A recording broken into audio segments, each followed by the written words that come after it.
Hello, welcome to episode 18 of Unpacking Life's Crazy. Thank you for joining us. I encourage you to please like, subscribe to the videos. The more people that I get subscribing and liking, the more content I will provide because, as a performer, it encourages me to produce stuff if I know you're out there listening and you really want to hear something new. So, click those buttons, and if you're listening to the podcast, please favorite it and put it on your list so you'll know when the next ones come up. So if you are joining us for the first time, you might want to catch up on some of the other stuff, but I'll touch on it so you know what's going on. As you can see, I am back. I have been doing pretty good for the last couple weeks. The reason I didn't record a pod is I was waiting for a few of my exams and things to resolve themselves, so I had a little more to tell you because this podcast is going to be about insomnia. So I'm going to talk about some of the things that I do to fight insomnia, and no, I am not cured. This is an ongoing battle that I've had my whole life. But I'll talk to you about some of the techniques, some of the supplements I use, and hopefully they will help you sleep. And if by chance I miss something that you know that works for you to help you sleep, please, by all means, put it in the comments for everybody else and for me. I will research it. I really will, because this is a lifelong problem. But before I go on to that, I want to let you know that our podcast after this, the next one we release, will be an interview with a wonderful guy named Benny. And Benny has a podcast in the UK called Benny Shakes Things Up. And he is a disabled comedian, and he's going to come on and tell us all about what he's doing. I hear it's about to open up in the UK, so I think he's got some stuff going on, and I'm anxious to hear what's going on with Benny. Benny was nice enough to have me on his podcast a few months back. Had a really lovely visit with him and his friend, and I encourage you to go onto YouTube, check out Benny Shakes Things Up, or subscribe to his pod. Great guy, lovely person, funny and sweet, and Benny will be on to tell us what all is going on in his life in the next podcast after this. So I just want to make sure that you're aware of that. Stay tuned. So the other thing I want to do before we continue on with this is give you a bit of a trigger warning. It seems odd because this is a podcast about insomnia, and you might not think that that's triggering. However, as I mentioned, I suffer from complex post-traumatic stress disorder, and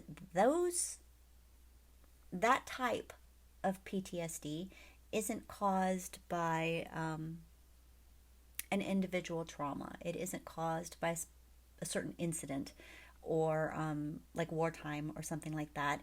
It's often caused by abuse, and that is the case for me. So before we get into that, I want you to know that there will be some discussion of sexual abuse, and if that is triggering for you and you don't feel comfortable listening, maybe now is not a good time for you to listen. Also want to let you know that I will probably add in all of these names of supplements and stuff in the background. You're going to see some interesting imagery going on behind me because I'm trying out a green screen for the first time. And I'm going to be honest, I'm not sure exactly what I'm going to put up there. So there's going to be some stuff going on behind me. Maybe it'll just be a lovely spring day. I don't know yet, but I will try to get in those supplements for you, those of you who are watching. And if you are listening and perhaps driving or something and you want to know about these things, I will add on my website a blog about this particular episode, and in that blog I will offer that information for you, so you can go to esperanzaphoenix.com and find it there. If you want to additionally support what I'm doing, please go to my website, esperanzaphoenix.com, same website, and buy me a cup of coffee. There's a little link there where you can do that, or just go to esperanzapaints.com, which is my art website, and buy something. find yourself a painting you absolutely love or one of my cool little mushroom sculptures or whatever. Buy something that supports me. That is my source of income right now. So if you want to shop there, that's awesome.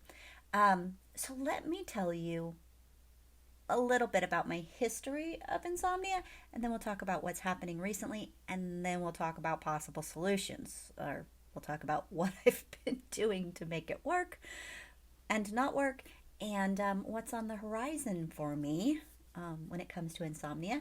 Hopefully, if you are an insomniac, you'll get some ideas of stuff that maybe you didn't know before, and maybe it'll help you out. I hope. I hope. Insomnia is such a curse. Okay, so my history of insomnia.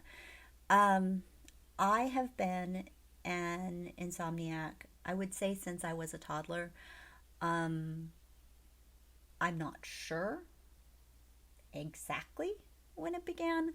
I suspect it began with the abuse. As I warned, yeah. So I suffer from complex post-traumatic stress disorder, and in my case, it was caused by childhood sexual and emotional abuse, and that was at the hands of my father.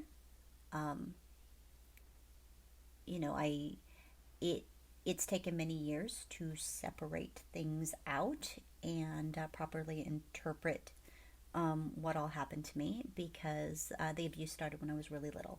So I'm guessing about the time when my dad and mom got divorced. So I was about 2.5 when things started happening. And I have a lot of emotions about it, and little pictures and faded memories and some of the coping mechanisms.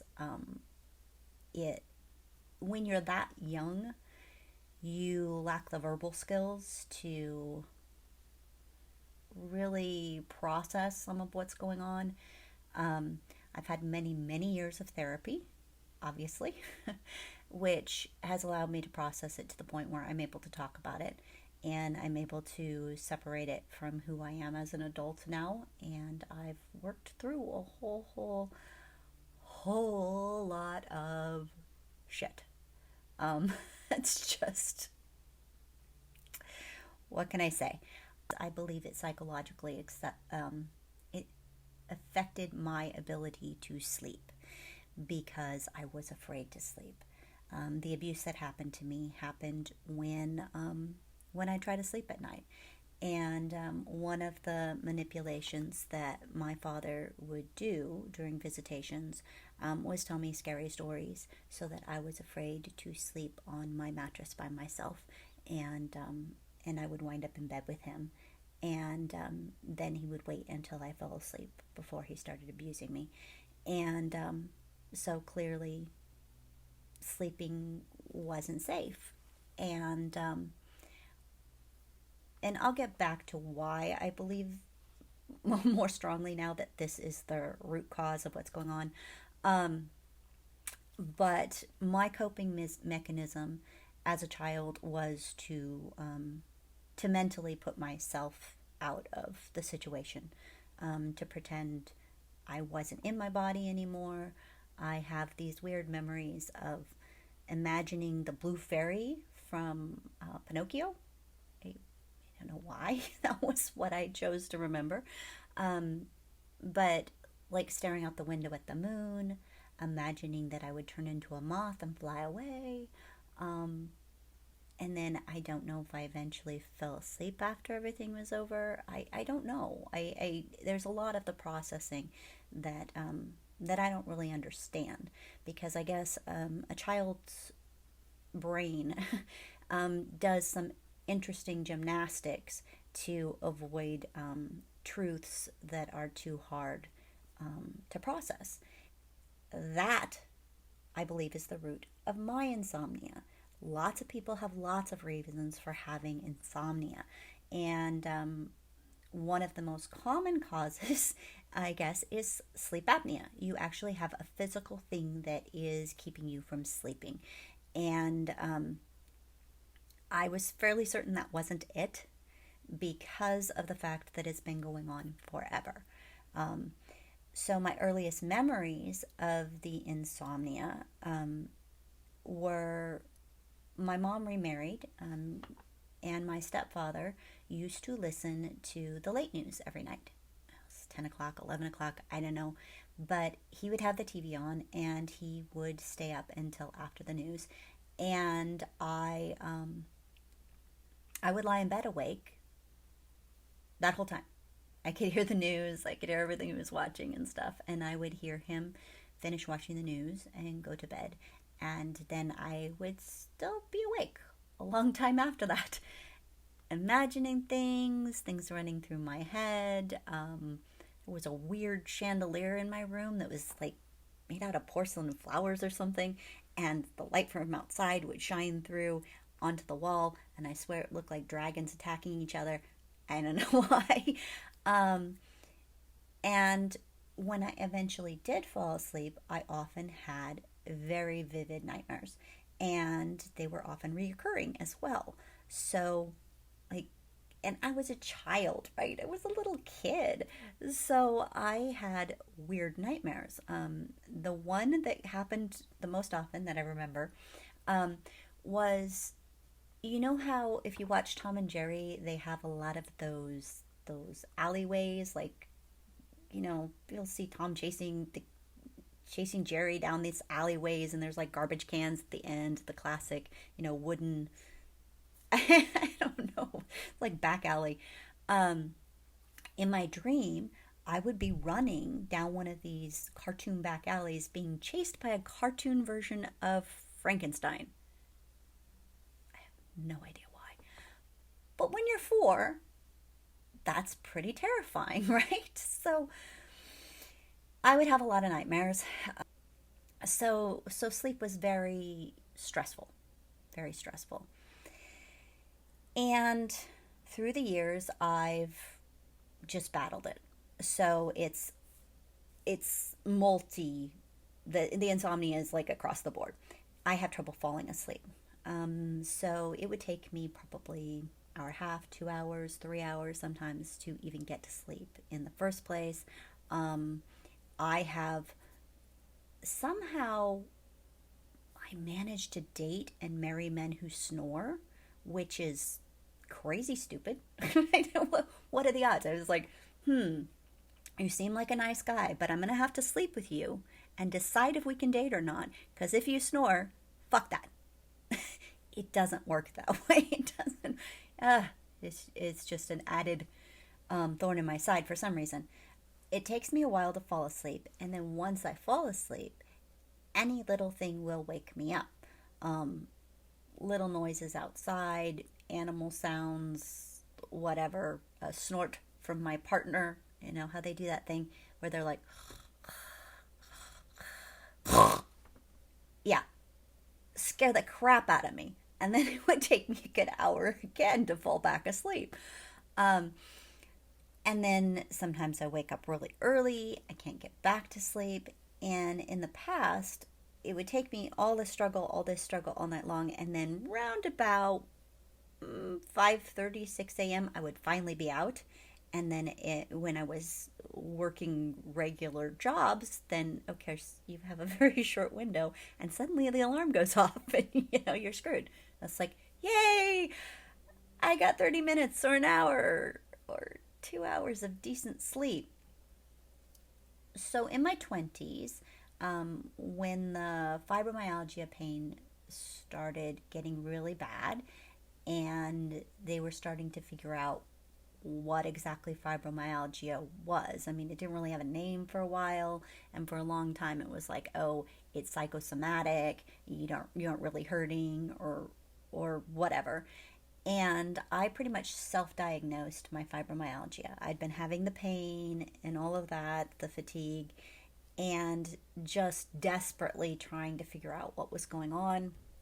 I had a really good doctor. For those who are listening from my hometown, a wonderful man by the name of Warren Borquist. He had been my doctor since I was 9 years old. real advocate for me. So when I was struggling with these physical ailments and stuff, he was researching, he was trying to figure it out, but nobody really understood at that time. So I get this magazine, and the magazine was talking about fibromyalgia and all of the symptoms, and one of the key ones is difficulty sleeping. I was like, okay, all right, well, all of this, check, it makes perfect sense. This looks like what it is. So I took the magazine to Borquist, and I said, hey, do you think this is it? And he said, well, let me do some more research. So then he further researched and went into the medical part of it and tried to track down more information, studies, things like that. And then he did the physical test at the time, which is to check for, there's certain pressure points on the body that are trigger pain points for people suffering from fibro. And I still don't understand exactly why, but that's just how it is. And basically, I reacted. I triggered on all of those points, and those points are still. They're still there. They're still painful. There's a couple that I accidentally trigger myself on a regular basis. There's some up here on the shoulder that I will mistakenly touch fairly frequently, and then it's pain, but it's almost like electrical a little bit. It's hard to explain. So he did the test, and at the time, the only treatment that he could offer was to try to help me sleep. So at that time, he prescribed a medication called trazodone, and I didn't realize this until recently, but it's actually an anti-anxiety medication. So he prescribed the trazodone, and I had spent basically my whole life not sleeping. So, yay, it worked. I actually slept. However, it made me really dopey. My children were little, and I was married. So their father could take care of them at night while I was all drugged up, but it did make me, really groggy, and being awakened in the middle of a sleep cycle while I was on that medication, it was very disorienting. And another thing that I didn't realize is that it made me groggy during the day. So I took a lot of naps. I did a lot of. It's always kind of been that in order for me to get 8 hours sleep, I would need to be in bed at least 10 hours because of the being awake for so long before I actually fell asleep. And then I would also need naps during the day, but especially with the trazodone because it would make me sleepy. So for many, many years, I took trazodone. That is the only thing that would allow me to sleep. And if I didn't take it, I didn't sleep. For a time, my children and I lived in Costa Rica, and if you go to my other podcasts, or I'll do more podcasts about that. I have one about some of the crazy Costa Rican stories.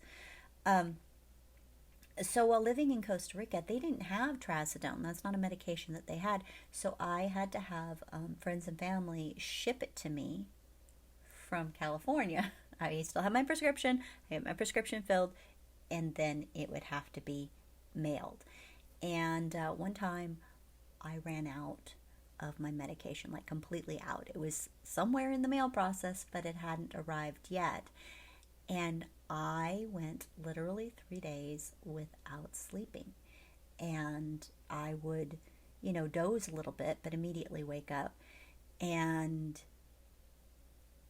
lack of sleep, what it does to your brain, it makes you crazy. I was practically psychotic by the end of those 3 days when my medication finally arrived in the mail. My husband at the time, my Costa Rican husband, not going to go there right now, he was the worst snorer. He was a firefighter. His snoring was so bad that he would go to another firehouse to stay, and they would throw boots at him while he slept. So imagine a guy who snores so loud that it disturbs other firefighters in a firehouse right next to you. Yeah. And then I'm not sleeping and I'm frustrated and I'm so, so tired. I mean, I just wanted to take the pillow and put it over his face and make him shut up. That's the point that I was at. I was so, so exhausted. And on the second, I think it was the second night, he's like, here, you need to relax. You need to relax. So my husband gives me 2 Tylenol PMs, and I drank 2 rum and cokes. And I was, you know, intoxicated, very doped up. And I laid down and I slept for probably a couple hours. And then I woke up and I just felt insane. Just I felt disoriented. I felt very confused. I really very much wanted to be asleep, but I was not asleep. And it was just horrible. It was horrible. I was crying about everything. I was angry.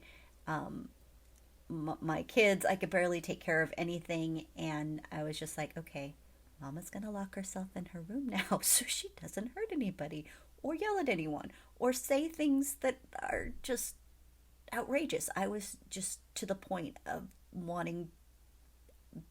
being basically suicidal. I was so tired. So finally the medication arrived, and I think it arrived at like 3 in the afternoon. I took one and went straight to bed. So that was my existence. That was the only way that I slept back then. And as I said, I didn't realize how much it was impacting my daily life, because that effect was continuing into the next day. So fast forward, moved back to the States, divorced my ex, did the research, found out that cannabis was great for helping the fibromyalgia pain. Until that point, I hadn't had anything. You want to hear more about that, you can listen to the podcast Into the Weeds about weed. I go into how I discovered the miracles of cannabis, because I was not I was not a recreational smoker. I'm not saying I didn't try it. I was in theater. I did from time to time, but it wasn't a regular thing until I realized that medicinally it's an amazing plant. It's an amazing plant. So after I had that appointment, they got me started on using edibles for sleep. And that was great. It really was wonderful, because most of the time I could get a full night's sleep, and then once it wore off the next day, feel like a fairly functional human being. I wasn't exhausted all day long or anything. And that was working for a while. And then I'm pretty sure it was a shift in hormones. I'm guessing. I don't know. But I started having trouble even with taking the edibles. And I approached my doctor. I said, okay, what's going on? I have trouble with the sleeping. I wind up waking in the early hours, and then I often have trouble getting back to sleep. So a series of tests later, the other factor is difficulty losing weight. I've been struggling. I know we all struggle. But I do some extreme measures to try to keep my weight under control. For example, I usually fast at least 18 hours a day. I try to do OMAD, 1 meal a day, several times a week. And on average, I exercise 30 minutes a day, go for a walk. A lot of times I'll go a little further.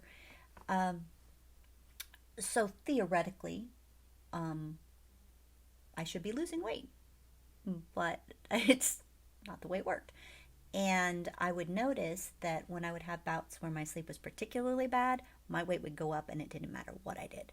So I talked to my doctor about that, and she ran a series of blood tests, and they found out that I have high cortisol. So cortisol is the stress hormone that you usually get, like, some of your fight or flight things, and everybody's cortisol, I guess, goes up in the morning and it goes down in the afternoon as part of the sleep cycle. I know way more about cortisol than I ever did before, because I did a whole lot of reading on it. And so the primary reason, there are a couple of reasons one can have high cortisol, but a lot of times it's caused by a growth in your pituitary gland. And that can be removed, and then it goes away and you get better. It can also, I guess, be caused by growth or tumor in your adrenal glands. It's another thing that can cause it. And so it was high. So then we go on to the next tests. And so they did an MRI on my brain to make sure they didn't see a growth of my pituitary, which they did not. Okay, good. And then I got sent to an endocrinologist. The endocrinologist had me do this thing where you take a pill the night before and then you go in first thing in the morning and you get tested, and that if that pill suppressed it, then you know for sure it's not this other thing. So I jumped through the hoops. I did my early morning blood tests, did all of that stuff, and it's not a growth, and it's not a tumor, and they have absolutely no explanation as to why my cortisol is high.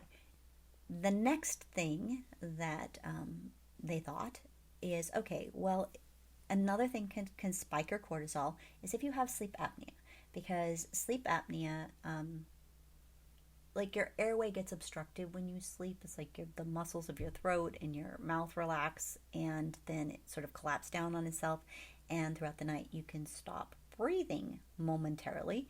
And if it's long enough, then your instinct kicks in and your body says, oh my God, we're going to die if we don't breathe. And you wake up and you breathe again. And this can happen, dozens of times a night if a person has severe apnea. And clearly it's hard to get a good night's sleep if you're being startled awake by your own body and your heart rate and all of that.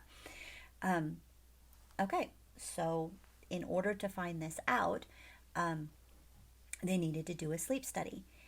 And I'm going to tell you this now. Apparently, they can do at-home sleep studies, like where they send you home with monitors and stuff, and you can get this done at home. So if you are required to do a sleep study, ask for that, because that option was not offered to me when I did this sleep study, and I didn't find out about it until after the fact, and it was really pissed off.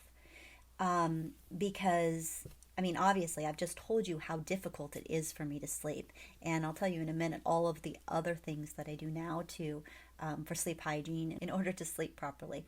But I have a strict environment and everything else just to get any sleep at all. And they sent me to an in-office sleep study. Not cool at all. So I go to the sleep study place, and the procedure is you show up at 11 o'clock at night, and it's supposed to be from no later than midnight to 6. They want a 6-hour study. So I show up at 11, and I'd already taken all of my nighttime supplements and my cannabis. I took all of my stuff, and because it wouldn't be safe to drive after taking that stuff, my daughter gave me a ride. And I arrive in my PJs, in my robe, because that's what I was told to do, and with my medication already in me. And then you go in the back, and it's like a little hotel room. They have the bed set up, and then there's a tech who hooks you up to all of this junk. There are wires and probes and things. So I've got a thing around my chest, monitoring stuff. They've got things stuck to each of my legs with these wires. So they got like sticky tape and weird glue stuff, and then they like stick stuff up in your scalp, and they use like these clumps of, I want to say lard, I don't know what it is. It's like this greasy stuff, and they work it into your hair, into your scalp with these things, and tape in various places to keep the wires from pulling out. And then they thread them all together into this big cable. So I've got a bunch of wires coming attached to my head. I've got the various ones on my body. Then they stick these 2 tube things up your nose to try to detect where your breath is coming from, and another thing that comes down in front of your mouth. So if you're breathing out your mouth, it detects that. There's tape everywhere. Then they additionally wrap, that like stretchy, it's not exactly tape. They use it in sports a lot. It's like this weird stretchy stuff. And so they got that wrapped around my head and around. I will post a picture of this getup on my website on the blog about this episode, so you can see just how absolutely ridiculous it was. So for a person who has to use a sleep mask and everything to be perfectly comfortable in order to sleep at all, having all of this shit attached to my body, and then finally they have a heart monitor thing that goes on your finger. They tape this thing on, and then there's the bladder issue.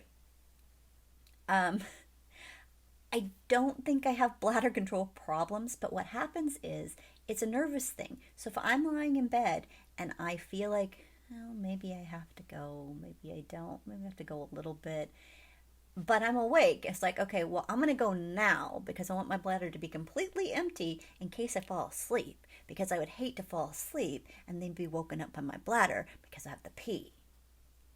You get what I'm saying? These are the kind of psychological stuff that goes on in my head. In addition to a lot of really bizarre stuff that goes on my head when I should be sleeping. Like the other night while I'm laying there sleeping, I'm like,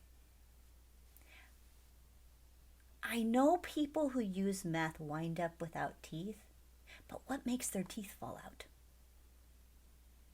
I know there's an answer to this, and I would probably have looked it up if I hadn't thought of it at like 11 at night when I was trying to fall asleep. So these are the weird, so much.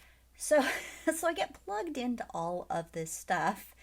And meanwhile, she's having problems. There's another person for the sleep study in the room nearby, and that person's monitor isn't working right. So she keeps having to leave me in the middle of the sticking process, going to deal with this other person. She's back and forth. Okay. Finally, she gets all of this done, and okay, lay down and go to sleep. I've got cables coming out here. I'm trying to figure out how I can lie without getting tangled. She's like, well, I can set the thing on the pillow. There's like this, all of these cables plug into this unit that can then be unplugged and hung around your neck when you make your way to the bathroom. All these things. So she's like, well, I can just set this on the pillow beside you unless you roll over a lot. I'm like, are you kidding me? Don't put that beside me. There's like, no, don't do that, because I'm going to be rolling over and moving my pillow and trying to adjust. And then all of those other sleep problems doesn't even take into account the fibromyalgia pain. And of course that requires, I swear, I'm like a pig on a spit when I try to sleep, because I have to keep changing my, like, okay, my back was comfortable for a while, now I have to do my left side. Oh wait, now my left hip hurts, so now I have to do my right side. Oh, my right shoulder hurts, so let's try the back again. It's a constant thing, trying to make everything not hurt and also shut down my brain and sleep. So I'm trying to do what I do every night, which is try to sleep, with this addition of all of this shit ton of crap plugged in. And I've got, you know how when you get a hair and it just tugs in the wrong way and you just feel I've got that going on. Turns off the light, says, okay, try to go sleep. So I am doing all of the things. I brought my phone with me, so I was using my sleep app with my noises, trying that. I'm doing the breathing count, which is another technique where you inhale for 4, and then you hold it for 5, you exhale for 8. There's a lot of different counts to the breath thing, and then you try to hold your breath out for a while before inhaling to try to calm the mind. So I kept going through this breathing process, and then, okay, then I fall asleep for just a little bit, then I have to get up and use the bathroom. And by 4:30 in the morning, I was in so much pain from not being able to move, from all of this. I was in so much pain that I literally couldn't keep the tears from coming down my face. I was in tears because I was in so much pain. And I'm thinking, my God, I just have to endure long enough for them to get whatever information all of this is for, so that they can find out what that magical thing is, so they can fucking fix my sleep. That's why I'm here. And I'm trying. I'm like, no, I've got to tough it out. And I'm like, no, I am not going to sleep anymore. So, a little after 5 a.m., I'm like, hey, hello, could you come in here and unplug me because I'm done sleeping. I can't do this anymore. I am in too much pain. And then I had the additional stress of when I had signed up for the sleep study, they actually tried to sign me up for two separate studies, because what they generally do is they have you do the initial sleep study, and I guess most people have sleep apnea, because the second one is actually to try out the sleep apnea machine. And I guess they have, I'm sure you've seen them before, these like weird things that go in your face and they got tubes coming out of them. They've got better ones now, I guess, that aren't quite as intrusive. But the point is that when your airway starts to close down, the machine like forces air so that it keeps a regular rhythm. At least that's what they described to me, as that's how the machines work. So the second study then is to see how well the breathing machine works on your apnea. But I didn't know that. I was like, okay, they need two. They want me to do this twice. So I get back from the sleep study and I smoke a bunch of weed. I go to bed. I sleep for several hours. I still felt like crap. I'm still having fibro pain like crazy. And I had one of the worst fibro pain weeks that I have had in a long time, in months at least. And it was really hard for me, not only physically the pain, but emotionally, because I do a lot to manage my fibro pain. We're strictly organic in what we eat, organic, grass-fed. I try to limit processed foods. I don't eat potato chips and junk food and things like that. I try to get in my vegetables. I take a shit ton of supplements. My gentle exercises, I try to get in yoga. I do everything I possibly can to manage my condition. And if I do all of those things and I do the best I can at sleeping, I can get my pain to, usually it doesn't go above a 3. And I can, if it starts to go up, I can smoke some cannabis or take some drops under my tongue and take the edge off, and it's manageable. And I can pretend to be like regular people. I'm not, and I know that if I get anything out of balance, I'm gonna be fucked. but I'm usually pretty good at it. And then if I have a bad sleep day or a couple bad sleep days and I struggle a little bit, I'm usually able to get back on track fairly quickly. It doesn't like skyrocket. But after that sleep study, I was fucking miserable for days, and it messed up my sleep rhythm.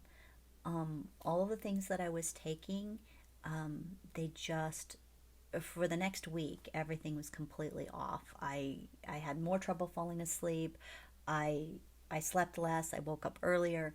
Everything was all jacked.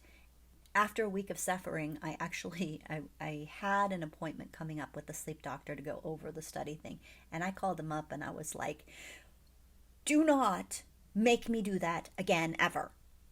Like, never again. And I was practically in tears while I was insisting that they please don't schedule me for another one, because I was so traumatized by the whole thing and so upset.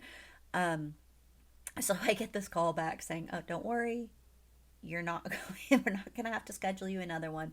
Meanwhile, when I posted about it on my Facebook page, a dear friend of mine who I was actually in high school band with, my friend Jude, he's a doctor now. He's like, they can do this at home. There's a way to do this. I was like, what the fuck?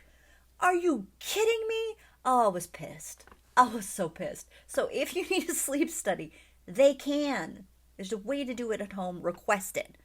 Because apparently the sleep doctors make good money by making you go into their office and get plugged into all that shit, because they've been doing it for years, and now technology has evolved and they still want to use their archaic technique. So Rule number one, they send you for a sleep study, request an at-home one if you're like me and you don't think it's apnea and whatever. Sorry, I'm gonna keep harping on that because come on, people. So the good news, which I kind of could have guessed to begin with, I don't have sleep apnea. So that second visit would have been completely irrelevant anyways. So what does that all come down to?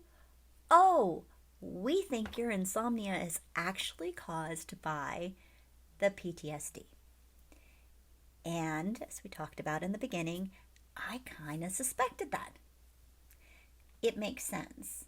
It makes sense that a child who is taught that sleeping isn't a safe place, that you can't completely shut down your brain and your body and be protected and safe, would then not have the brain capacity to just allow sleep to happen.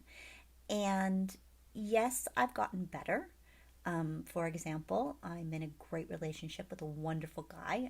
I've mentioned in the past, he's really kind, really empathetic. He understands my situation, and he makes an effort to help me with my issues.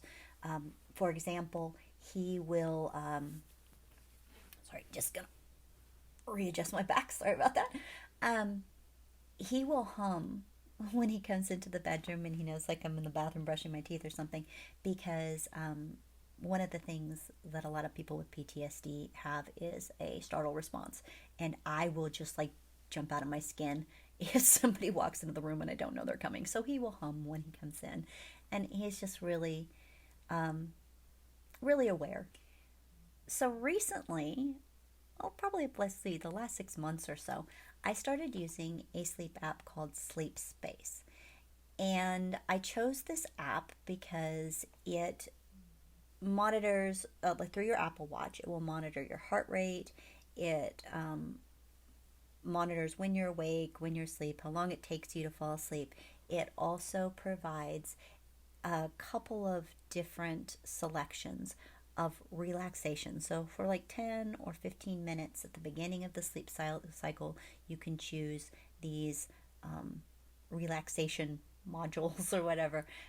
So it's got one of those where you like tense different parts of your body and then relax them and work on your breath work. And then it's got one where it's like a beach story, you're walking on the beach, and another one where it's a waterfall story, where you're trying to breathe and release your anxiety and get relaxed. And then there's a nighttime yoga mudra, I think they call it. That one I like a lot, where he talks you through envisioning different parts of your body and then relaxing them. Relax your ankle, your knee, whatever, and it distracts you and makes you try to relax. It's helpful. And then the next phase after the relaxation period, you can pick thunderstorm or ocean waves or binaural beats to help you, to give you that sound, kind of a white noise. White noise is an option too, I think, to try to help you sleep, and it's keeping track of everything. So that's great. So I've been using it. Yes, it was helpful. Clearly didn't cure me, but it was helpful. And then after going through this whole sleep study fiasco, I sort of got desperate about having that data, because I started looking at each of the days you can look through and you can see your heart rate. And I thought, that is really interesting. I went online and I looked at what is the heart rate pattern of a normal person when they're sleeping. And if you look at it, it's sort of like a downhill slope, and then there's like a valley, and then it goes back uphill again, with, variations a little bit along the way. That is not at all what my heart rate pattern looks like. My heart rate pattern is spike here, low, dull, spike there. It doesn't look anything like that. It's crazy all over the place. And so one of the nice things about Sleep Space, in addition to those features, is it offers like sleep counselors, and you can send them messages and ask them questions. So I sent a message to the company, to the app developer people, and I said, hey, I've got this crazy insomnia. Can I get my data? This is the data that I would like to have. And they were so receptive. They were awesome people. They really communicated to me. They sent me several emails. There was a lot of back and forth. And they said, well, tell us what data you want and what dates you want them for. So I did. I said, okay, I want my heart rate. I want to know what percentage of time I'm in the various sleep stages. So you've got your REM, light sleep, deep sleep, and how much you're awake. And they have a breakdown. And they did that. They actually collected it and they gave me files that I could download.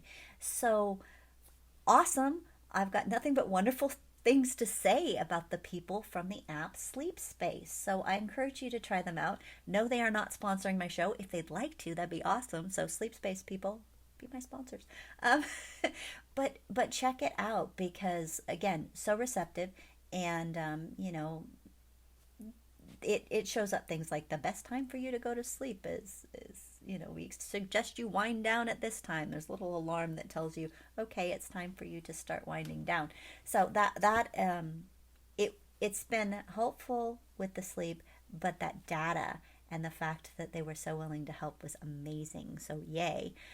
If you've ever talked to a sleep specialist, they will talk about sleep hygiene. You may also hear it's so frustrating. So if you go on YouTube and you look up sleep and sleep doctors and stuff, one of the things you'll find is a few videos where they basically tell you all of the horrible things that can happen to you if you're not getting enough sleep. I mean, it affects your cognitive function, it affects your digestion, it affects your heart health, it affects weight loss. You know this already instinctively. If you have trouble sleeping, you know it affects all of these various. The whole point of sleep is so that your body can shut down, and that's when a lot of restorative processes happen. Your proteins get built up, and repairs injuries, and all of those restorative things that we need in order to be functioning human beings. Those all happen while we are sleeping. And I really have to question that how all of this lifelong insomnia has affected the fibromyalgia in the first place. I mean, it's easy to conceive that not being able to get a solid 8 hours sleep ever, until I was medicated, could do some serious nerve damage and brain damage and who knows what else damage to my physical body, just because it hasn't been able to repair itself properly. So, sleep hygiene is important. There's another weird psychological factor to sleep, and that is your brain not associating your bed with sleep. So that's another part of the sleep hygiene. And in my case, there were the twofold issues. The first one I mentioned, which was being afraid I'd be abused, and the physical abuse did stop when I was about 7. But additionally, my mother was very strict. She was a teacher, and she believed, well, she also had to be up early in the morning too, so I'm sure that was part of it, but she believed in there being a strict bedtime regimen. So I was sent to bed when I was younger at 7, and that went on till, I want to say, it's probably 10 or 12 before I got moved to an 8 o'clock bedtime.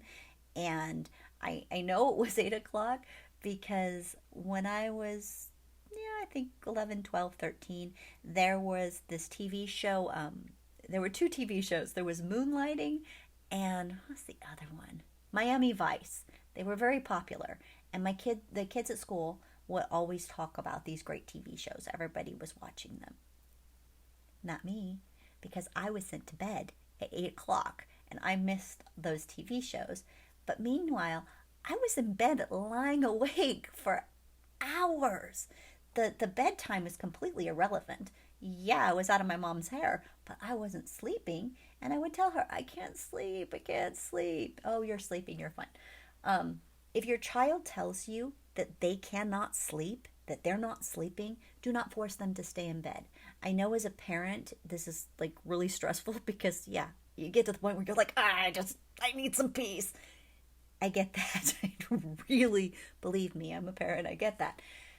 But don't force your children to stay in bed when they cannot sleep.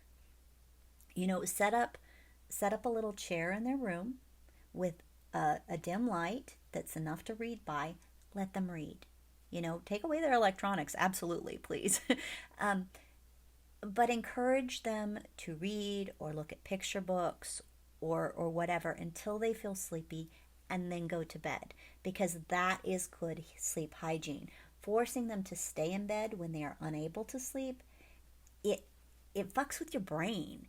And then your brain doesn't necessarily associate bed with sleep. It associates bed with thinking about this and thinking about that and replaying your day and, planning out the 10 things you should have said to that bully on the playground today.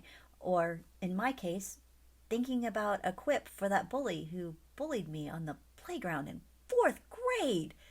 God, seriously, this will pop into my head now while I'm trying to sleep. Why? I don't know. But that is part of sleep hygiene, that your bed should be for sleeping, and sex, you're allowed to have it for sex too. Yeah, you can get freaky. But it should be for sleeping. So you don't have a TV in your room and you don't look at your emails in bed and you're not on social media in bed. Bed is for sleeping. Do all that other stuff, and then when you're ready, come to sleep. So that is the first part of sleep hygiene, is to make sure that what you're doing in bed is sleeping, and you program your brain to go, oh, I'm in bed. That's supposed to be for sleeping. Yay. Okay, so other sleep hygiene things that I do. This one I'm not as good about sometimes, but I'm trying. And that is at 9 o'clock at night, because I try to go to bed. I try to get to sleep around 10:30, ideally. If I was on my own schedule, it'd be more like 11 or midnight, but my boyfriend works early, so he has to be on this morning schedule. I'm a night owl, but I'm reworking that part. So ideally, I'd like to be at sleep between 10:30 and 11. Around 9 o'clock, I have an alarm that tells me to put my phone away. Stop looking at it. Stop thinking about social media. Stop looking at news stuff on there, whatever. Just try to put my phone away. So that is one part of it. Additionally, I purchased, they're called blue blocker glasses. They're kind of expensive. I was kind of shocked. But maybe they have cheaper versions as well, I hope. So the point of the blue blocker glasses are so that I can watch some TV before bed, but not have the blue light getting into my brain, because blue light helps wake you up. So blue light will stimulate your mind, make you think it's daytime, and make it harder to go to sleep. So I put on those blue blockers, and that's supposed to help me get sleepier. So that's part of it. And then I should go back to the morning. Another part of my sleep hygiene actually happens in the morning, and that is to get early morning light exposure. Now it's getting sunnier, so it's nice. I can go sit out on our little porch, get some sunshine. I like to pull up my shirt so I can get some sun on my back too. Good for vitamin D. Vitamin D is good for sleep. So that is the first supplement that I take, and that is a morning supplement. The idea is to regulate your body's circadian rhythm so that you know this is morning, this is daytime, this is the time when I am supposed to be awake. And additionally, because of my depression and everything else, I have some problem with SAD, seasonal affective disorder. So when it's too cloudy and there's not enough sunshine, I don't get enough light, I will start feeling down. A lot of people have this problem. It's fairly typical. So this last Christmas, my daughter and son-in-law were nice enough to get me a light therapy tablet. So it's like this flat light. It's very fucking bright. I don't like it first thing in the morning. My brain and my mind is like, oh, it burns. But I know it's good for me. So first thing in the morning when I wake up, I turn on this thing and it shines this insanely bright light in my face. But I turn that on and it's got a timer so you can put it 20, 30, 40 minutes. I usually do about 30 minutes. So I'm basically waking up my brain. I'm telling my brain, okay, we're done sleeping now. We're waking up. So I do the early morning light. I know I kind of did that out of order, but I'm thinking sleep, so I'm thinking bedtime. So what else at night at bedtime? So other sleep hygiene things. Now these are all the non-supplement related ones. I'll do a hot bath with Epsom salts. The Epsom salts for the magnesium. Magnesium is really good for relaxation. Hot baths are great for sleep because it's like there's something about raising the body temperature. Then when you get out, it lowers the body temperature, and lowering the body temperature is actually the part that helps you sleep. So if I don't have time, or I just want to be quicker about the process, I don't want to have a nice long soak, then I will have a hot shower for 5 or 10 minutes sometimes, and that will also help me relax and get ready to go to sleep. I have a weighted blanket. And what I have is a small weighted blanket that takes up my side of the bed only. And I recommend that because I don't think a weighted blanket is going to function as well with two people if they're both under it, because when they move, it redistributes the weight. And I just think it's probably better for you to have your own, like even if both of you want a weighted blanket, I would get like 2 small ones and then you each have one on your own side. But that's just my personal opinion. Those of you who've done it, you can like make a comment, tell me what you think about that idea. It's just my theory. So I have the weighted blanket. That's to help with the anxiety. And I have always had this thing where I like I can't sleep under just a sheet. And even if it's freaky hot, no, I need to have something on top of me. And I'm sure that's part of the childhood trauma of not feeling safe. But the weighted blanket really helps. I feel like I'm being hugged and snuggled. And it's nice.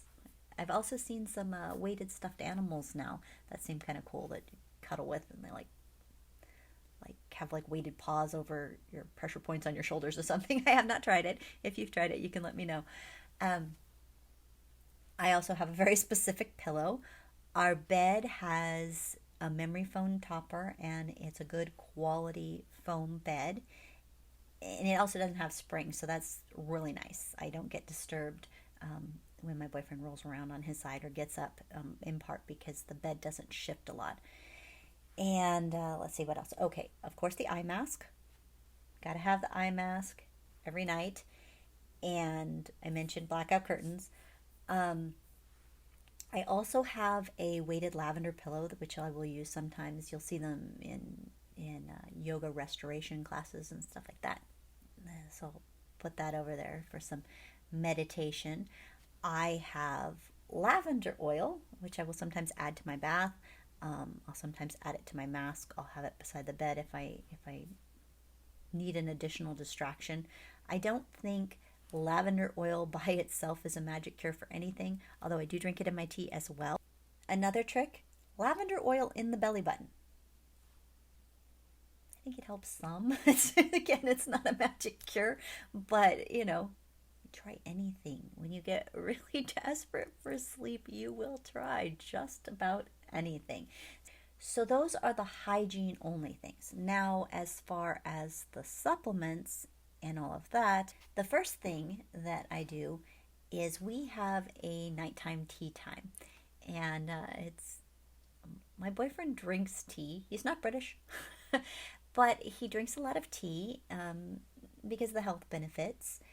And he has this tradition that we started out when we first started dating, where he makes a cup of tea for us every night, which is lovely. And because of my sleep problems, he's gotten even more specific. So he mixes this tea that has lavender and chamomile and valerian root, and I can't even tell you all of it, but it's basically like a sleepy time tea that he orders the different teas and mixes it all together. And we use those little metal tea balls.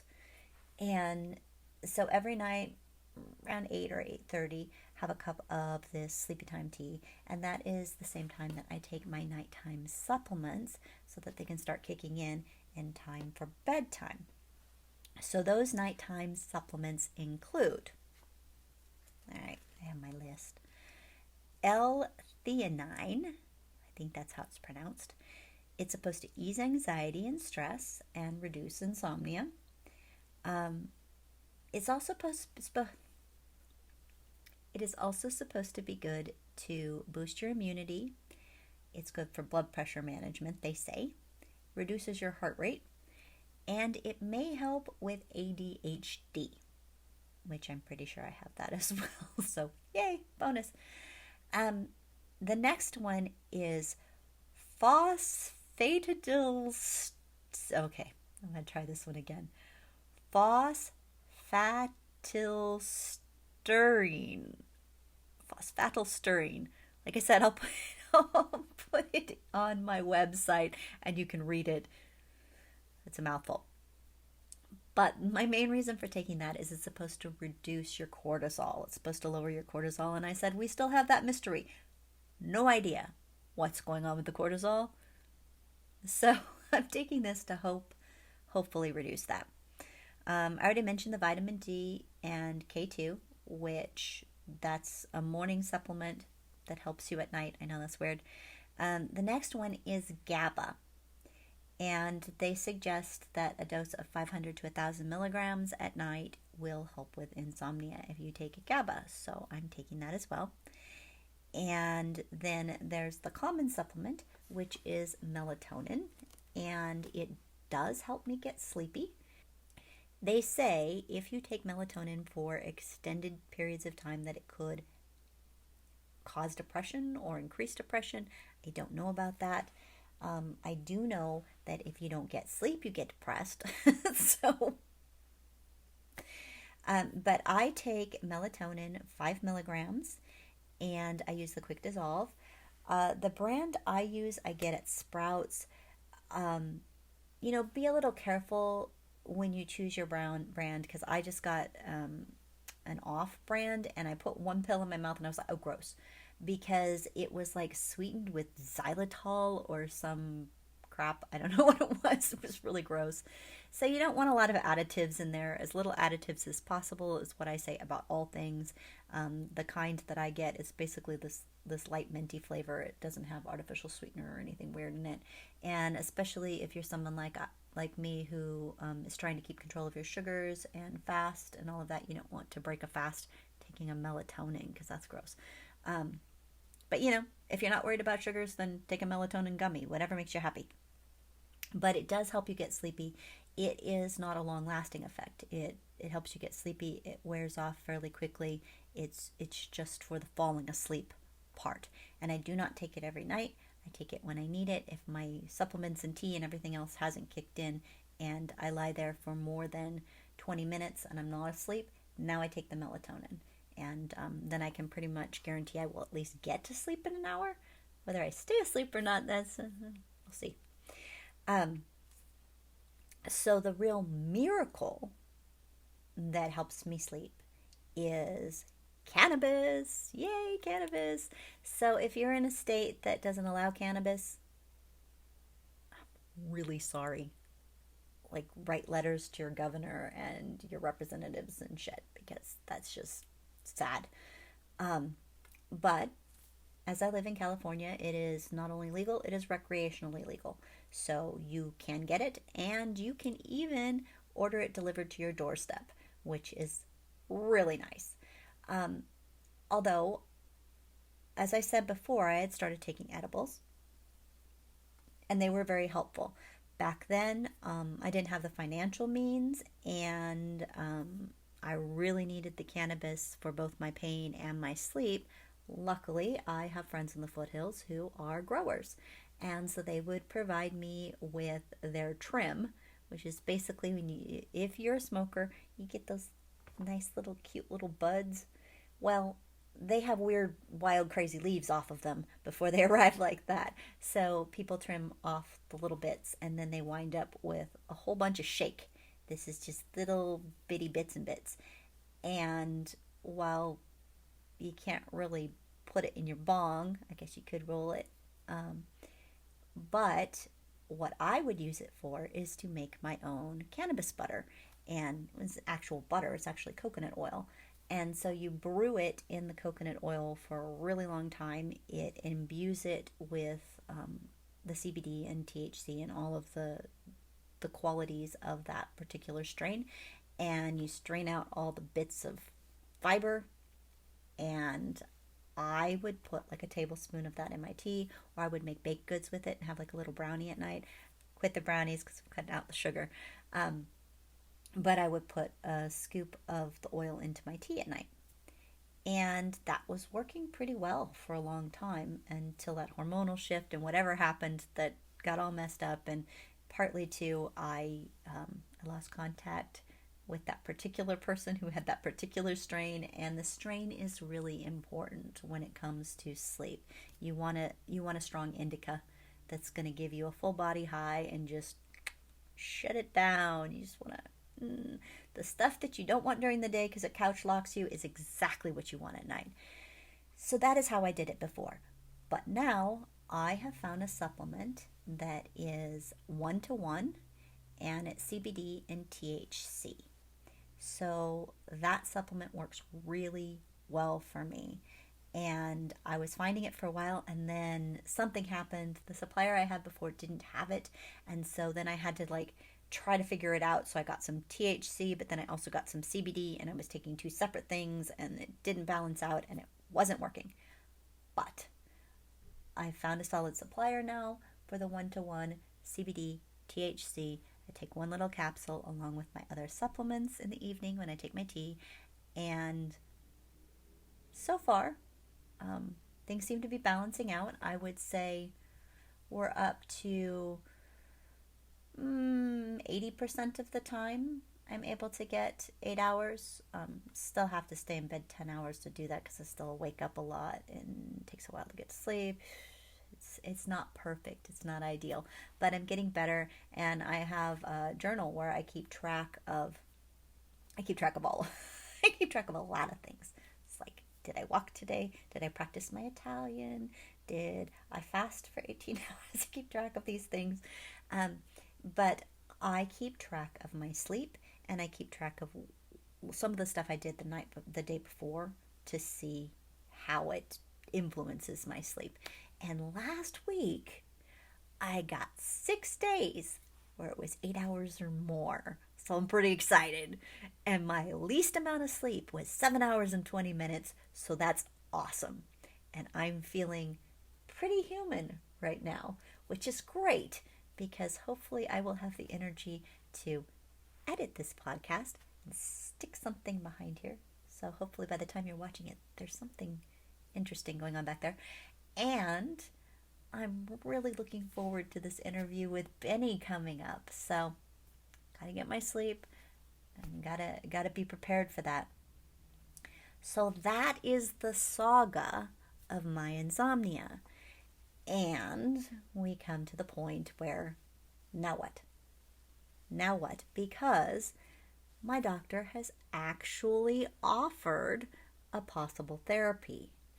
And it's like, we had to get to this point for them to say, oh, well, maybe it is psychological. So my doctor has suggested that I try something called EMDR therapy. EMDR therapy stands for eye movement desensitization and processing. And it's supposed to help to process traumatic memories and adverse life experiences. So this is a technique that they've been using, I guess, for PTSD in particular, and also sleep disturbances, I guess, insomnia that's tied in with PTSD. And I did some reading to see a little bit what it's about. And it appears that it has to do with you move your eyes in certain ways while a therapist talks you through certain memories and experiences, and it helps you like reintegrate them or something. I'm not sure exactly how it works.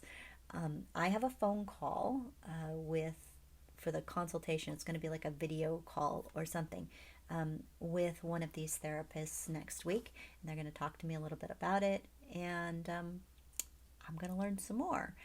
And we'll see how it goes. So if you're curious about this and you want to know more, please,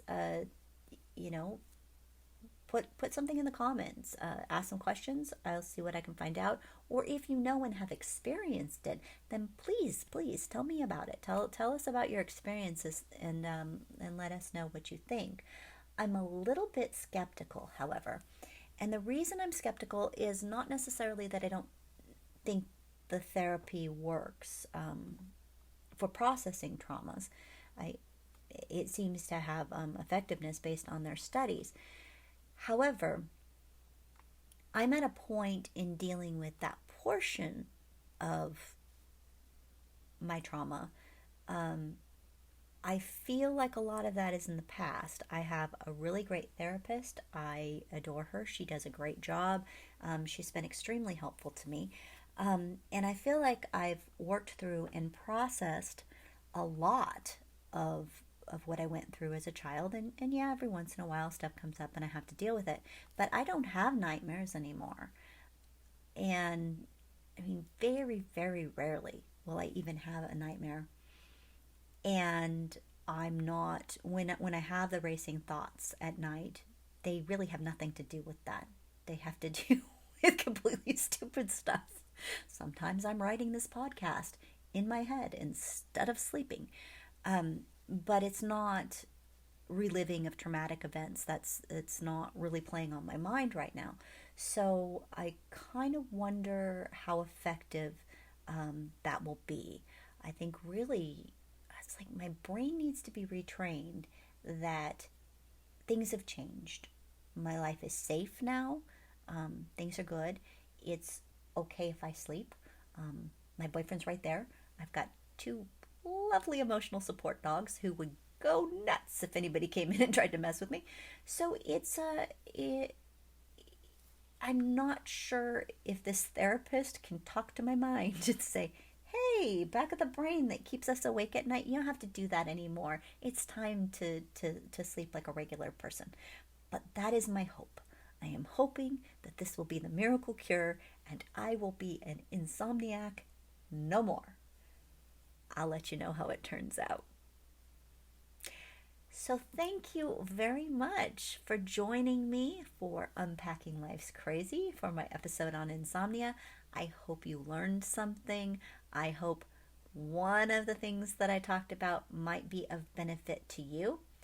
And, and while we're here, I mentioned in my last podcast that I wasn't up to dyeing my hair. As you can see, I finally got to that. Yay! Makes me happy. And to follow through with the whole shampoo saga, because as I told you, I gave up shampoo the first of the year. I wasn't shampooing at all. Like I wasn't shampooing, I wasn't conditioning. I was like, no product. I was trying that for a while where I was just rinsing it out, which had a lot of benefits for my hair. My hair is like thicker now. It's growing really well. However, I could not deal with it getting kind of like oily and sticky at some point, no matter how much I rinsed it. And in between rinses for the oiliness, I do use cornstarch. It's great. You massage it into your scalp, brush it out, and it helps a lot with that, but it wasn't enough. So I've come to a compromise. I have a really good bar shampoo now that has lemon in the formula, so it doesn't, get like weird bar shampoo buildup. And I have the conditioner as well. So once a week, I'm using actual shampoo, and once a week I'm using the conditioner. And I go a couple of days where I don't get my hair wet at all, a couple of days where I will rinse it out, and I'm much happier with the situation. So far so good, and we'll see how that turns out. Thank you so much for joining me. I hope you have a wonderful day. Take care of yourself, take care of your loved ones, and come back for the podcast where I interview Benny and find out what's going on with him on the other side of the pond.